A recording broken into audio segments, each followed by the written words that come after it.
संघर्ष करावा लागेल. पुढे जर दांडगाई चालली असेल तर दांडगाईचा बंदोबस्त करण्याची जबाबदारी सुद्धा आपल्याला घ्यावं लागेल. लक्षात ठेवा, आहे आम्ही सुसंस्कृत, पण सगळ्याच ठिकाणी असं नाही. कुणी जर चुकीचं वागत असेल तर आम्ही तसंच उत्तर देऊ शकतो, हे सुद्धा तुम्हाला सांगावं लागणार आहे, आपल्याला सांगावं लागणार आहे.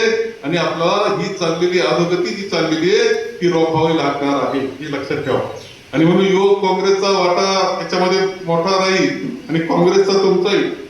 आणि महत्वाची जबाबदारी आहे की आपलं संगमनेर टिकवणं, आपल्या संस्था टिकवणं, आपली सगळी संस्कृती टिकवणं, राजकीय संस्कृती, सामाजिक संस्कृती, एक अत्यंत सुंदर असलेलं बंधुभावाचं वातावरण हे टिकवणं आणि विकासाची वाटचाल जी आहे ती पुन्हा कशी करायची या दृष्टीने विचार करणं, याचं काम आपल्या सगळ्यांना करावं लागेल.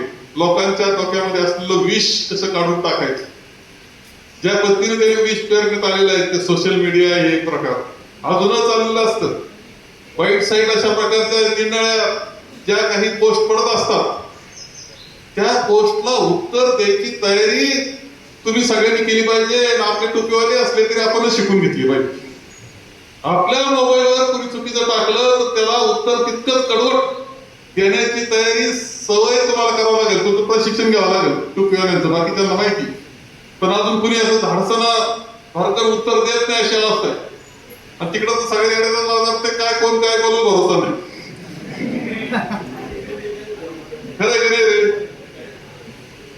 म्हणजे या सगळ्याला उत्तर कसं द्यायचं हे आपल्याला पाहावं लागणार आहे, उत्तर द्यावंच लागणार आहे. हे सगळं वाचवण्याची जबाबदारी आपली आहे. नाही तर ही गुंडगिरी आपल्या सगळ्या तालुक्याला कुठं नेऊन ठेवी याचा भरोसा नाही, हे आपण सगळ्यांना लक्षात